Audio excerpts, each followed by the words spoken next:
नमस्कार दर्शक बंधु, आज आमे माने बनेबा पोई पत्रर चॉप। आसंतु जानि नबा आवश्यक सामग्री गुड़िक ए रेसिपी पाई। एथिपाई आमे 6 रु 7 पोई पत्र नैचे 50 ग्राम रो बुट डाली और चाउल को 2 घंटा पूर्व बतुराई रखीचे। गोटे छोटो चमच हलदी गुंड, अदा रसुण पेस्ट, कटा पियाज, आवश्यक अनुसार लुण, टिके गरम मसला, टिके लंका गुंड, सिजा आलू 3टी छाणिया तेल। प्रथमे आमे बुट डाली एवं चाउल को भल भाव फाइन पेस्ट बनईदबा, सामान्य लूज पेस्ट बनैबा। वर्तमान एथिरे आमे ऐड करबा गोटे छोटो चमच हलदी गुंड एवं आवश्यक अनुसार लुण। ये पेस्ट बनैला परे आमे 2 मिनिट यहाँ को साइड रे रखी नबा और आलू मसलाटी बनईदबा। एबे रखिथिबा सिजा आलू रे लुण पकाई भल भावे चकटी नबा।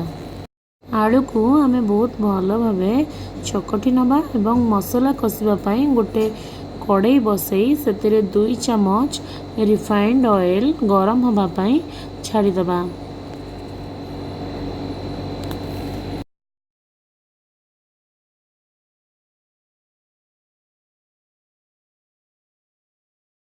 एबे आमे आलू मसलाटी बनैबा पाई गोटे कड़ाई रे किछि तेल गरम करि नबा एवं सेथिरे कटा होइतिबा पियाज को ऐड करी लाल हैला पर्यंत भल भाबे भाजी नबा।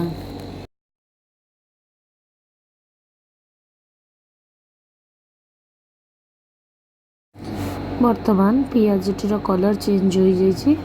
मु एबे बाटी रखिथिबा अदा रसुण रो पेस्ट को एथिरे ऐड करि नेबे। मु 2 चमच अदा रसुण रो पेस्ट को ऐड करूछि एवं अदा रसुण को सामान्य भल भाबे भाजीबा पाई मु एथिरे हळदी गुंड को ऐड करि देबी। टिके गरम मसला मध्य मु ऐड करूछि। एबे मसला टी भाजी ही जाइछि।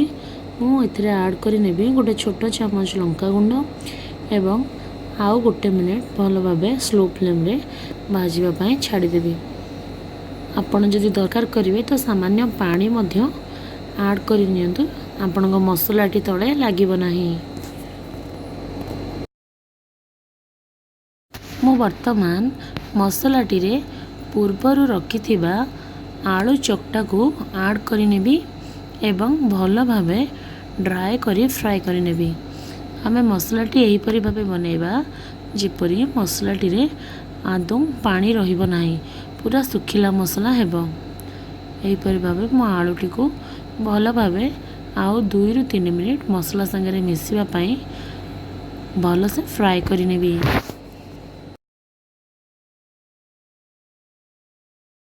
वर्तमान मो मसलाटी को काढ़ी आनी संपूर्ण भावे ठंडा करि नैछि। चॉप बनैला बेले आपण मसलाटी को ठंडा करि नियंतु। एबे चलंतु देखिबा।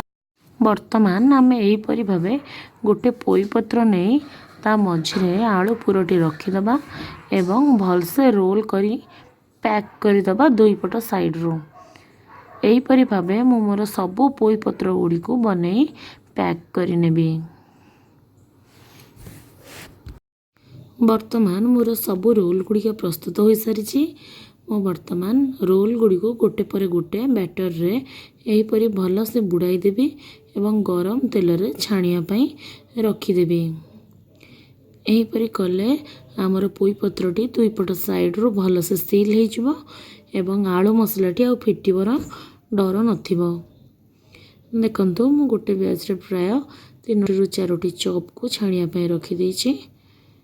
2 पट साइड रो आमे 2 मिनिट पर्यंत भल भाबे भाजी नबा एवं हल्का लाल हो गले आमे गोटे प्लेट को एक्सेस ड्रेन आउट करके बाहर करि नबा।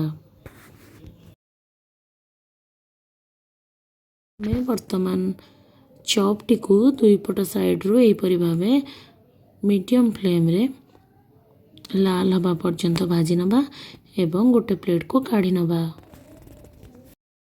आपण सब बेले चॉप टी बनेबा परे गरम गरम यहाँ को परिस दियंतु, नहले पोई पत्रटी सामान्य चॉप टी को नरम करदेव एवं खाइबा को एत भल लागिबो नाही। एहीपरि आपण गरम गरम खाइले यह बहुत मुसमुसिया लागिबो।